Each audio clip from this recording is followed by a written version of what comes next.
Chapter 2. The air in Leela's room was thick with the scent of paint and illuminated by a single lantern, which cast a warm light on her subject, a stuffed blaze hare that sat on her wooden work table. Leela, seated on a stool with her back straight and her concentration unwavering, delicately dipped her brush into a pot of acrylic auburn. On the canvas was a respectable replica of the stuffed animal that sat only a few feet away.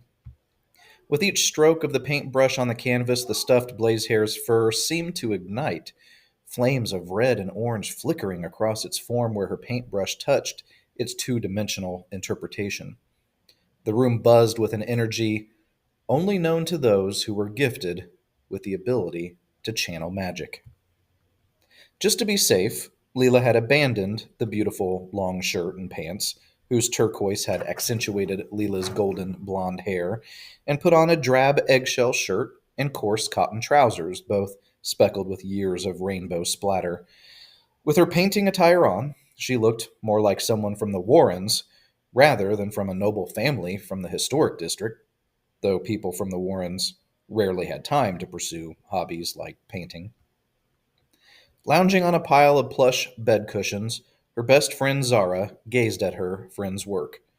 Zara's clothing was more pedestrian than the silks Leela had worn to school earlier that day, a simple gray tunic and trousers, the latter of which had been patched at the right knee with a brown square that matched her caramel skin. "You're getting stupid good at this," Zara marveled. "That blaze hair looks as if it might leap off the table." Leela leaned back to take in the entire work. "Thanks," she said appreciatively, before frowning a little. "I still have trouble painting light." "That's because you keep it so dark in here," Zara teased, moving a curly strand of black hair from her forehead. Leela shrugged.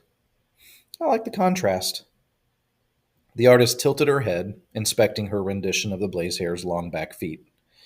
She then added some ochre to the brush and filled out the toes. As she did, the feet of the stuffed animal quivered. "I remember when that little guy's ears used to stand straight up," Zara mused. "Wasn't it a gift for your birthday?" Leela continued painting.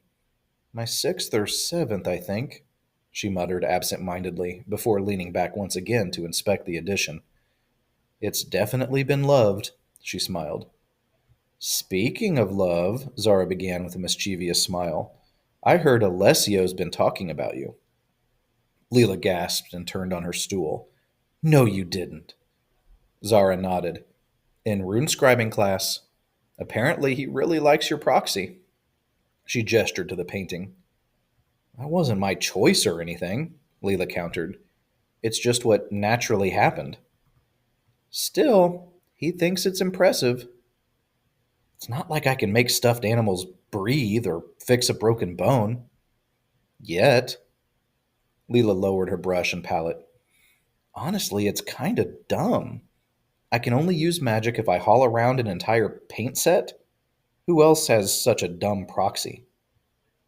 "Shen can only wield magic if she eats shriek peppers, and she can't eat shriek peppers without having a hiccup fit." Leela laughed. "That's true." She placed her art supplies on the work table and laid next to Zara. Leela could tell that underneath the joke something was bothering her friend. "You could still find yours," she soothed. "I would have found it by now," Zara vented, pausing before continuing. "It's okay. I mean, only what, 10% of Viridians are magic users? 8.8, according to Master Theobald. Still, some of them don't find their proxies until after secondary school." "What's the percentage on that?" Leela didn't answer. "I have my own talents," Zara continued, trying to lighten the mood again. "I can identify herbs from 10 paces away." "And devour a lacy cake in 7 seconds," Leela laughed. Just then a knock interrupted their conversation, and Leela's bedroom door opened, revealing a striking woman with Leela's brown eyes and straight posture. "Hello, my sweeties," she addressed with a smile. "I hate to be the bearer of bad news, but Zara should probably head home. The mists have been getting worse, and I don't want her parents to worry." Zara groaned as she rolled off the bed. It's not the miss I have to worry about. It's the pickpockets and drunks of the Warrens. Leela resituated herself with the extra space on the bed. I wish you could move up here. You'd even be closer to the school. And me. My family would need to sell a lot more than salves and poultices to afford that. See you tomorrow, Zara said, before working her way through the beautiful Fairchild residence and exiting into the historic district of Illyrian. Even though Illyrian's inner city roads were made of interlocking bricks that created zigzag lines in every direction, they were surprisingly flat and smooth. Zara imagined that every time a brick peeked up above the crowd that a guard stomped it back in place. The roads were cleaner this close to the city's center, too. On most of the main ones, narrow green spaces lined each curb, broken intermittently by walkways allowing entrance into homes and businesses. 2 and 3 story buildings with timber frames crisscrossing painted white stone and plaster fills. From eaves hung various plants, mostly decorative instead of utilitarian, and many displaying red petals and gold pistils, complementing the city's own colors that waved on long cloth banners protruding from the heights of the sharply peaked roofs. Tangerine beams of light buttressed the sky between buildings, splashing over the increasing number of merchants tearing down their stalls for the night as Zara reached the end of the historic district. At its edge, the merchants wore less jewelry, and their clothing were made of cheaper and more available fabrics, often in earth tones of brown and gray.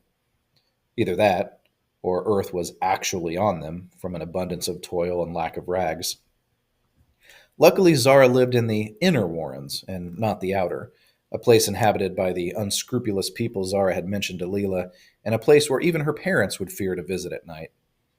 At least Zara's neighborhood had gravel roads instead of dirt, which became nearly unusable during rain. Still, Zara wished for more. Taking over her parents' business was not an option. It would leave her stuck in the Warrens. She knew she could never reach the generational wealth that Leela enjoyed, but there had to be something more to life than just selling roots. A half hour after leaving her friend's house, Zara approached a building that welcomed pedestrians with a creaking and weathered wooden sign reading Nadina Apothecary in a graceful hand painted script. Underneath, a lanky, knobbly man strapped into an apron was carrying in plants that, during operating hours, sat in a box under each stained glass window framing the door. Hi, Dad, Zara greeted as she closed in. The man looked over his shoulder, revealing a thick blond mustache sprinkled with white hairs and wire spectacles that hung a little from his ski slope nose, the only facial feature they shared. Everything else, including her black hair and bronze skin, came from her mother. Hi, honey, he greeted. Would you mind grabbing the pots from the other window? Everybody was closing shop at the setting of the sun. Zara did as instructed and helped bring in the wares. Upon entering the store, Zara immediately smelled the mix of herbs, roots, soaps, and salves that assaulted new patrons when they crossed the threshold into the shop. It was a good thing, though. It covered up the stink of desiccated frogs, wart root, and crow's feet further back in the store. To Zara, it all just smelled like home. Like always, supper took place in the back room, which acted as both storeroom and prep station, where the hearth that heated both the air and the food was nestled into the back corner, just past the crates of stingroot, eel leather, and dandy petals. The same table that Zara's mother used to peel roots and crush ingredients for poultices acted as their dinner table, and the three Nadinas contentedly slurped their broth over it. Honey, Zara's mother pled after dabbing her mouth, I wish you would come home earlier. I worry about you. Zara did not wait to finish her mouthful before replying. I always make it back before sunset. Plus, there are plenty of city guards around. I'm fine. Her father's lenses were fogged from the broth's steam.